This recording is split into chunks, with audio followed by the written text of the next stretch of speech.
നമസ്കാരം. സ്പോർട്സ് ഇൻഫോയിലേക്ക് സ്വാഗതം.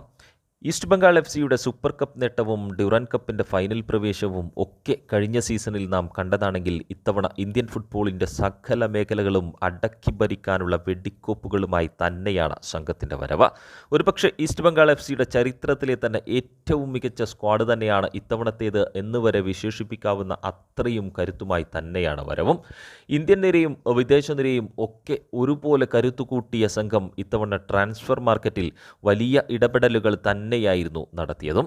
താരങ്ങളെയും തേടി ഭൂഖണ്ഡങ്ങൾ മുഴുവൻ ചുറ്റിക്കറങ്ങാൻ നിൽക്കാതെ ഇന്ത്യൻ സൂപ്പർ ലീഗ് എക്സ്പീരിയൻസിന് തന്നെ മുൻഗണന നൽകിയ സംഘം ദേശീയ താരങ്ങളായ ജിക്സൺ സിംഗിനെയും അൻവർ അലിയെയും സ്വന്തമാക്കിയെങ്കിൽ വിദേശ നിരയിലേക്ക് കഴിഞ്ഞ ഇന്ത്യൻ സൂപ്പർ ലീഗ് സീസണിലെ top scorer Dimitrios Diamantakos, most assist provider Madih Talal, മികച്ച പ്രതിരോധ നായകൻ ഹെക്ടർ യൂസ്റ്റ് എന്നിവരെയും ടീമിലെത്തിച്ച് അത്ഭുതം കാട്ടിയിരുന്നു. പ്രതിരോധം കാക്കാൻ ഹെക്ടറും മുൻനിരയിൽ മധി ക്രെസ്പോ, ദിമി സഖ്യവും അണിനിരക്കുന്ന ഏത് വമ്പന്മാരെയും വിറപ്പിക്കാൻ കെൽപ്പുള്ള സംഘത്തെ കാണാനുള്ള ആവേശത്തിൽ തന്നെയാണ് ആരാധകരെങ്കിൽ 18-ന് നടക്കുന്ന ഡെർബിയിൽ മധി ക്രെസ്പോ ദിമി സഖ്യത്തിൻ്റെ ആക്രമണം തന്നെ കാണാനാവും എന്ന പ്രതീക്ഷയിലാണിപ്പോൾ ആരാധകർ ഒന്നാകെ.